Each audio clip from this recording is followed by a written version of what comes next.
എന്നുണ്ടാക്കുന്ന രീതിയിലല്ലാതെ ഈ ഒരു തരത്തിൽ ഇനി ചിക്കൻ ഒന്ന് ഫ്രൈ ചെയ്ത് നോക്കിക്കോളി, അടിപൊളി ടേസ്റ്റാണ് കേട്ടോ. അപ്പോൾ കുക്കറിൽ ഇത് വളരെ സിമ്പിളായിട്ട് എങ്ങനെ ഉണ്ടാക്കാമെന്ന് ഞാൻ പറഞ്ഞുതരാം.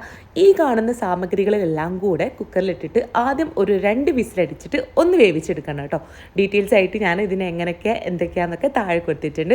അപ്പോൾ നിങ്ങൾ നോക്കി ഉണ്ടാക്കുമ്പോൾ നിങ്ങൾക്ക് നല്ല എളുപ്പമായിരിക്കും കേട്ടോ. ഇതൊന്ന് വിസിലടിച്ച് വന്നതിന് ശേഷം 1/2 കിലോ ചിക്കനിലേക്ക് വേണ്ട അളവാണ് നമ്മളിപ്പോൾ ഇവിടെ പറയുന്നത്. ഈ കാണുന്ന മസാലപ്പൊടികളെല്ലാം കൂടെ ഇട്ടിട്ട് വീണ്ടും നമുക്ക് ചിക്കൻ നല്ല പോലെ ഇട്ടിട്ട് ഒന്ന് മിക്സ് ചെയ്തെടുക്കാം കേട്ടോ. അപ്പോൾ മിക്സ് ചെയ്യുമ്പോൾ ശ്രദ്ധിക്കേണ്ട കാര്യം എന്താണെന്ന് വെച്ചാൽ നിങ്ങളിതിൽ ഒട്ടും വെള്ളം ചേർക്കേണ്ട ആവശ്യമില്ല. വെള്ളമൊക്കെ താനെ ചിക്കൻ തന്നെ വന്നോളും. ഇനി വെള്ളം ചേർക്കണമെന്ന് നിർബന്ധമാണെങ്കിൽ കുറച്ച് ചേർത്തോളൂ കേട്ടോ. ആ ഒരു ഫ്രൈ ആയിട്ട് കിട്ടണമെങ്കിൽ ഒരുപാട് വെള്ളം ചേർക്കാത്തതാണ് നല്ലത്. എന്നിട്ട് നമുക്ക് കുറച്ച് കുരുമുളകും അതിൻ്റെ മേലെ കുറച്ച് ഡെക്കറേഷൻ ഐറ്റംസ് ഒക്കെ ഇട്ട് കൊടുത്തിട്ട് ഒരു 3 വിസിൽ വരുന്നവരെ വെയിറ്റ് ചെയ്യാം കേട്ടോ. 2 വിസിൽ വന്നതിന് ശേഷം ജസ്റ്റ് ഒന്ന് ഫ്ലെയിം കുറച്ച് വെച്ചിട്ട് വേണം 3ാമത്തെ വിസിൽ വരുത്താനായിട്ട്.